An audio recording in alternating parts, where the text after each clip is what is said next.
It's Duffy's Tavern, brought to you transcribed by the National Broadcasting Company, with Charlie Cantor as Finnegan, Hazel Sherman as Miss Duffy, Fats Pichon at the piano, and starring Archie himself, Ed Gardner.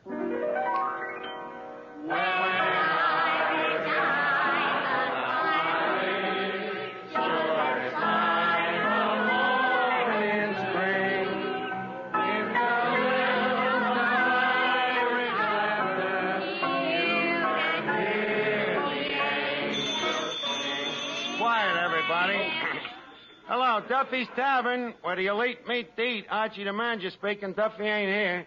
Oh, hello, Duffy. What'd you get for Christmas? Drunk, huh? Well, how do you feel? A pink elephant just walked into the room? Duffy, take another look. That's what I thought. Just Mrs. Duffy in a nightgown.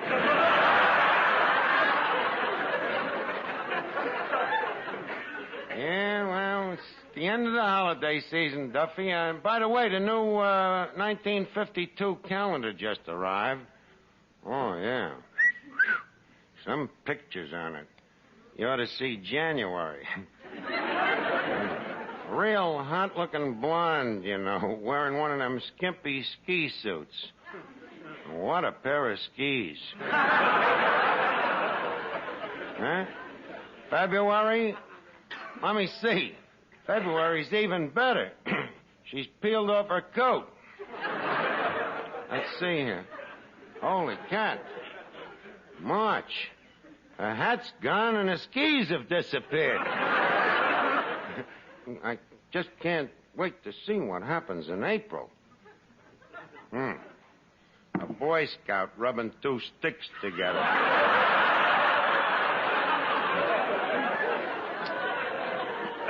Well, enough for calendars, Duffy. I'm busy working on the books, huh? Well, I'm checking last year's fiscals. Oh, well, as I see it, Duffy, considering the instability of the domestic market and the fluctuating devaluation of the franc, plus other unpredictable seasonal factors, we're broke. Huh? What's the remedy? Well, I suggest that we liquidate our bonded assets by watering the stock. You agree? Good. Fats, put some more water in the bar rye. More water? Mr. Archie, right now that bar rye is so defenseless, it's a wonder it ain't been occupied by Russia. Is that so? Well, if the liquor's so weak, then why did 3-drink McTavish fall down drunk last night? He wasn't drunk. He was just waterlogged. Stop arguing. Water the drinks, will you? Now, you remember the recipe, don't you? 2 jiggers of rye and 1 of water. 1 what of water? 1 bucket. What else? Huh? What, Duffy?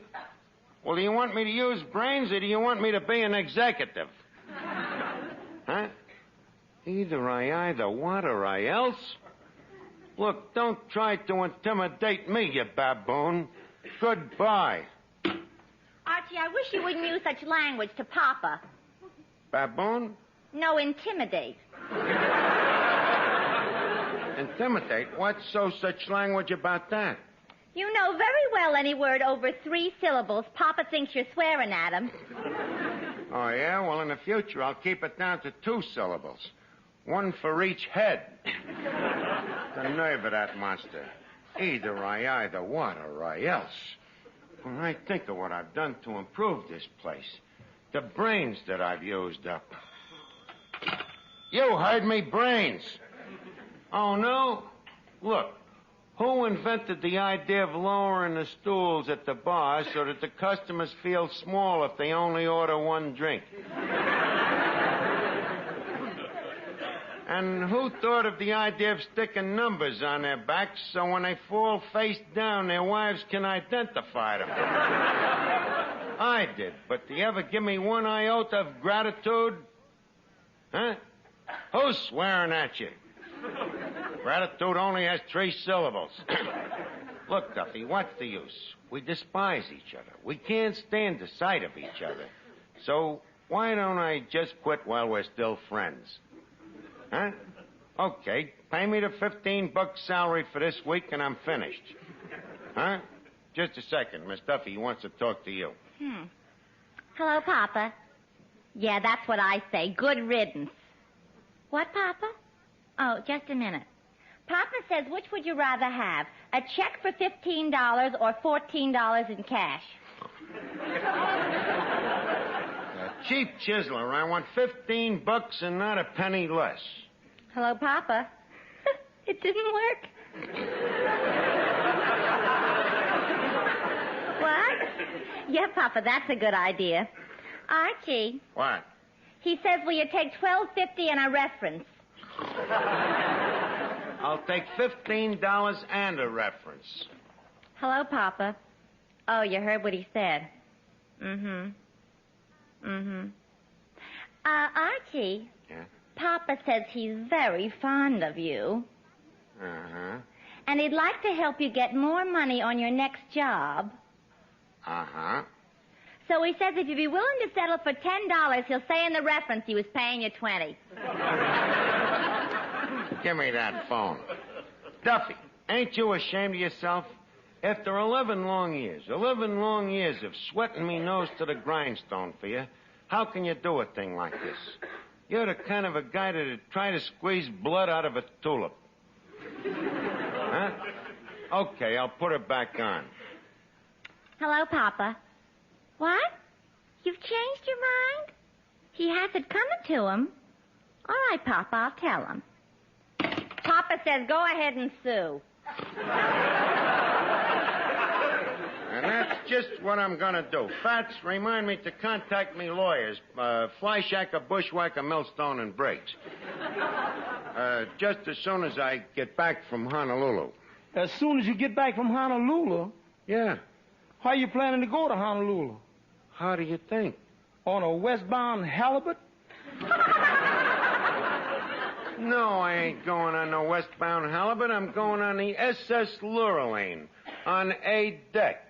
On A deck? Yeah. Can't afford a stateroom, huh?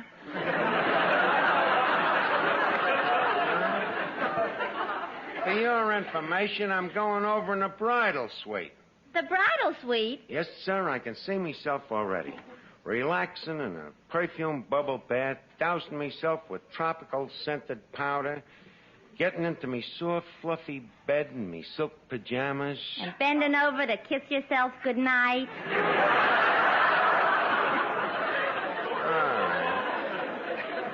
Doubt me, yous Thomases, but just don't be surprised when you get a postcard from Hawaii. What's that? Hawaii? That's the Polynesian pronunciation, you know. The E's is always pronounced twice. I see, E.E. Yes, sir. What a beautiful place, Honolulu. You've been there, of course. Oh, yes, of course. I flew over it many times when I used to go around with Peter Pan. But don't be so funny. It's really beautiful, Fats. They got a beach over there called, Waikiki? Yeah, that's the one. What a beautiful beach with the soft music and the waving palm trees. It's the greatest spot for lovemaking you ever saw. Romantic, huh? Romantic. It's like one long bench in Central Park. Sort of a Niagara Falls with sandflies. Yes, sir. Romance is in the air, you know. You sit out there in the moonlight with the soft, gentle breezes of the trade winds whispering softly through the palm trees. And you listen to the lovely chant of the native music. Honolulu, where there's perfume in the air. The perfume of gardenias and orchids and jasmines. Will you cut it out? I'm talking about Honolulu and them hula dancers. The hula dancers. Them beautiful... I'm talking, if you don't mind, will you cut out the acapello? Them beautiful, shapely maidens, them hula dancers. whose every movement seems to say... All right.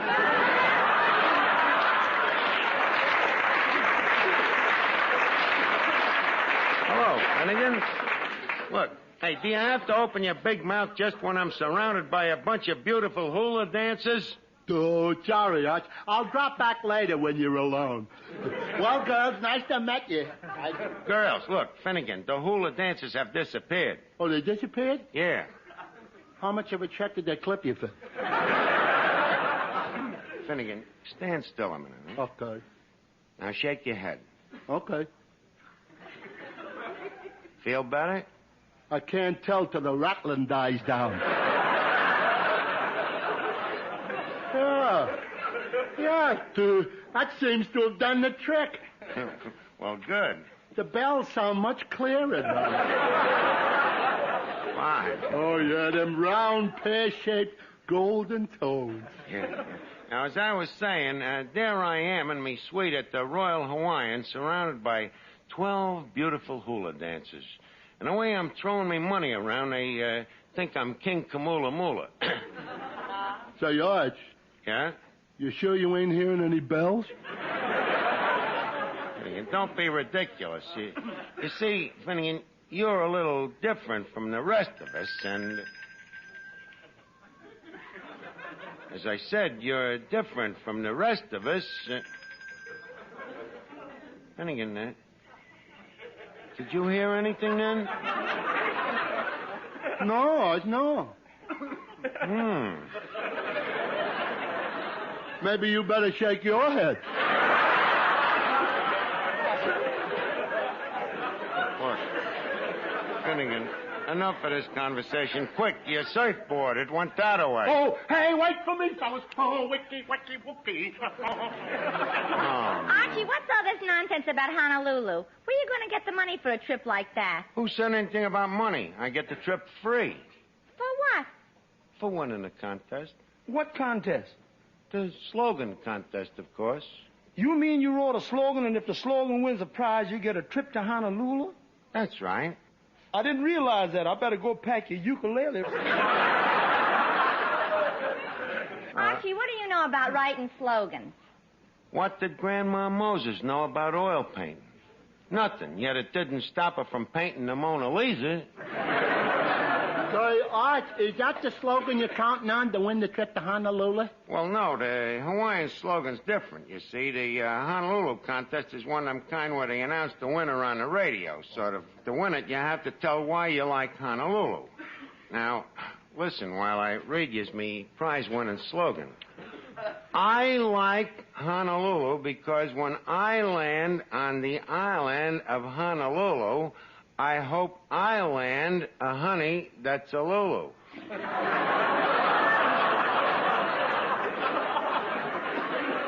It's terrible. I think it's beautiful. You see what I mean? Well, at least Clifton understands me genius. Yeah, Arch. I like Honolulu because when I love a Lulu, I think it's an island. Arch, that is sheer genius. Regardless of whether you think so, I'm practically on my way. I almost feel that I could close my eyes, go to sleep, and when I wake up, you know where I'll be? Yeah, on a couch in a psychiatrist's office. Oh, everybody around here is so jealous. Fats, play a little Hawaiian music to put me in the mood, will you?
trying to get something on the radio, Mr. Archie? No, Fats. I'm just tinkering around with the shortwave band.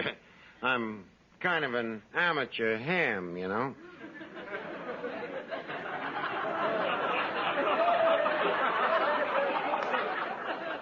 I know. I resent the tone of your reference. Now, don't bother me. I want to listen to this radio here now. Good evening, Fats. Good evening, Miss Duffy. Oh, good evening, Officer Clancy. Say, now tell me, where's Archie? He's over there listening to the radio. Say, now that reminds me, I better go home and listen to my own radio. You know, tonight's the big night on NBC. They're announcing the winners of that kitty slogan contest. The Kitty's Slogan contest? That's right, Fats. And do you know that the first prize is a free trip to Honolulu? Oh, no. It just couldn't be. Yes, sirree. You know, the contest is only for children under 13 years of age.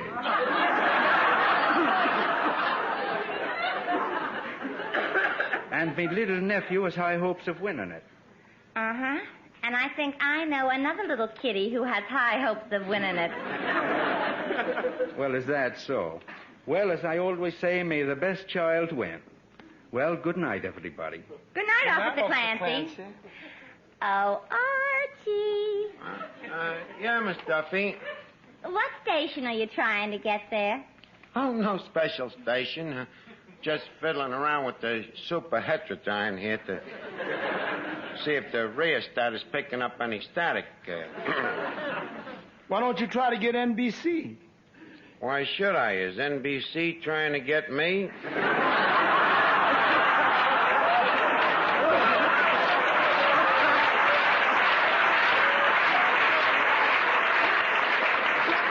No, I'd just as soon prefer to get some other station temporarily. Leave us see what's on number 1310 here. And so, friends, ends another chapter in your favorite radio serial, The Life of John and Mary, the story of Herman and Gladys. Does John suspect that Mary suspects that John suspects Mary?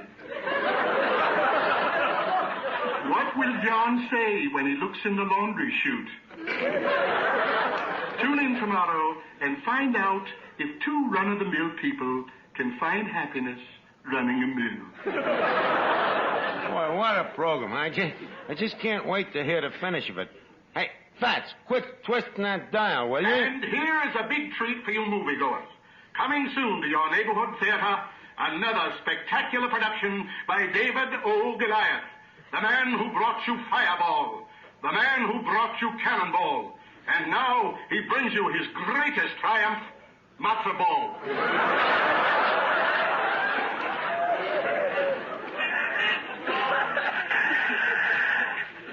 Hello, little kiddies of Radio Land. This is your Uncle Rodney. Miss Duffy, leave go of the radio. That's NBC. And guess what a great big treat your Uncle Rodney has in store for you tonight. That's right. Tonight we're going to announce the winner of our Honolulu Slogan Contest, sponsored by Itsy Bitsies, makers of giant Itsy Bitsies and Itsy Bitsies. Remember the name? Itsy Bitsies, the cereal that's shot from howitzers. And here's what you've all been waiting for, kiddies. The result of the slogan contest. Fats and Miss Duffy, go over there to the other side of the room and turn off that jukebox, huh? The jukebox ain't playing. Well, turn it off anyhow. It's liable to start playing any minute. And the winner of the first prize is young Master Archie, age 13. Master Archie. What a coincidence. The kid's got the same name as me. Yes, that's the winner, kiddies. Young Master Archie of 222 and 1/2 3rd Avenue. What a coincidence. The kid's got the same address, too. According to the rules of the contest, our young winner must answer the telephone when I call. So, certainly hope that little Master Archie is standing by waiting for my call. Does little Junior want Mommy to hold him up to the telephone? Look, there could be two Archies, you know. I wonder whoever that could be. Answer it, will you, Miss Duffy? Hello? Yeah, he's here. Who is it? It ain't Aunt Jemima. Hello, Uncle Rodney. Yeah, this is Mr. Archie. Well, thank you, Uncle Rodney. That's just super. Huh? When are you going to send me the ticket? Huh? You're going to bring it down personally. But jeepers, Uncle Rodney, couldn't you just mail it, gee willikers? What's the matter, Junior? Is your Buster Brown collar choking you? Shut up. No, not you, Uncle Rodney. That was me grandma talking. Well, look, Uncle Rodney, the doctor says I got a bad case of mumps. And I hate like the jeepers to have you catch it. Couldn't you just mail a prize? Oh, you want to see what I look like? Well, I hope I won't disappoint you, Uncle. You know how mumps age a gentleman. Okay, I'll see you later. Oh, brother, what a spot. Miss Duffy, quick, give me a drink. How about a shot of hot milk? Drop dead, will you? Fats, look, play a little music to calm me down, will you? Jeepers, yes.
Listen, what do you think me chances are to look like a 13-year-old? About the same chance the little bankhead has to look like Margaret O'Brien. Good evening, folks. I'm Uncle Rodney. I'm looking for young Master Archie. I happen to be that master. You? Mm-hmm. What I mean is I'm the Mr. Master, the lad's dad. You mean you're the boy's father? Yes, by a former marriage to his mother. Well, sir, my hearty congratulations. You have an extremely bright son. Naturally. Well, Uncle Rodney, I don't like to detain you, so if you'll just fork over the boat ticket, I'll be very happy to bid you good night. Oh, but I couldn't give you the ticket. You mean you ain't got one? Oh, yes, but I was presented to the child in person. That's one of the rules of the contest. Oh, yeah, huh? Well, you see, he's out with the boys tonight, shooting a little hopscotch. Unfortunately, he ain't at home. You mean he lives here in this horrible saloon? Well, no, he don't exactly live here. He just drops in once in a while for a nightcap. Well, he likes his Ovaltine with an olive in it. But as I say, just leave the boat ticket with me. And, I'm sorry, sir, but under the circumstances, you'll have to give the little fellow my regrets and tell him better luck next time. Well, wait a minute. Don't leave. You can't do this. I already got me seasick pills. What? I mean, are you going to let the kiddies program hour slip this sweet little child a Mickey? Ain't there enough people hating radio as it is? I'm sorry. Good night. Say, I was... Well, Junior, wherever have you been? Well, I was just walking the... Junior! This is your son? I'm shocked. You're shocked. How do you think I feel? But look at him. Look at the size of him. Well, he told you, he's swelled up. He's got the mumps. Wait a minute. What's going on here, Arch? Arch? Yeah, that's what he calls me on account of we're just like brothers, I was just telling the man, Junior, how proud Daddy is that you, Junior, have just won the contest to Honolulu. Junior? Arch, what's all this Junior stuff? Junior? Well, it's a term that they use in families, son.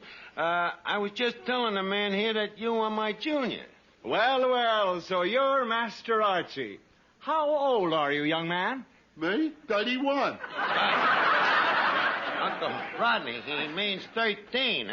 As you can see, he's a little backwards.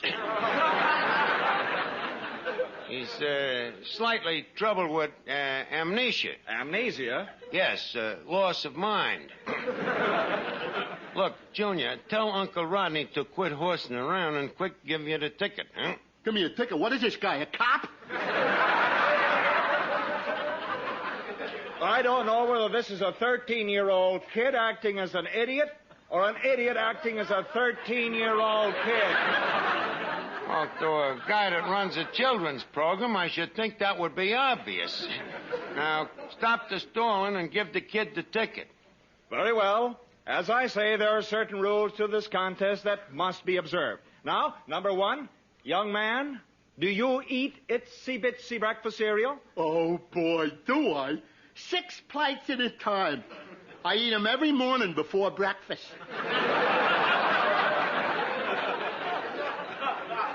Well, why before breakfast? Well, I'm hungrier then.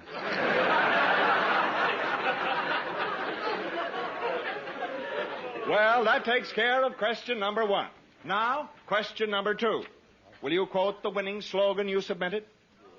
Yes, Junior. Tell the man why you like Honolulu. Remember the thing? The Honolulu. Oh, yeah, that was a... let's see now. Quote. When I land a Lulu, I love her on an island.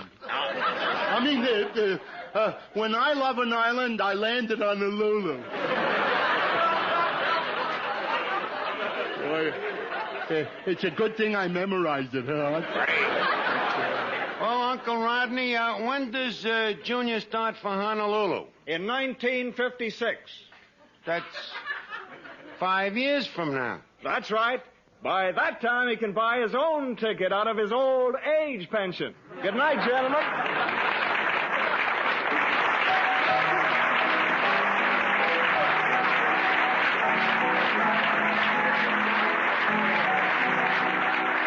Duffy's Tavern, transcribed on NBC, is produced by Edward F. Gardner and written by Larry Ryan.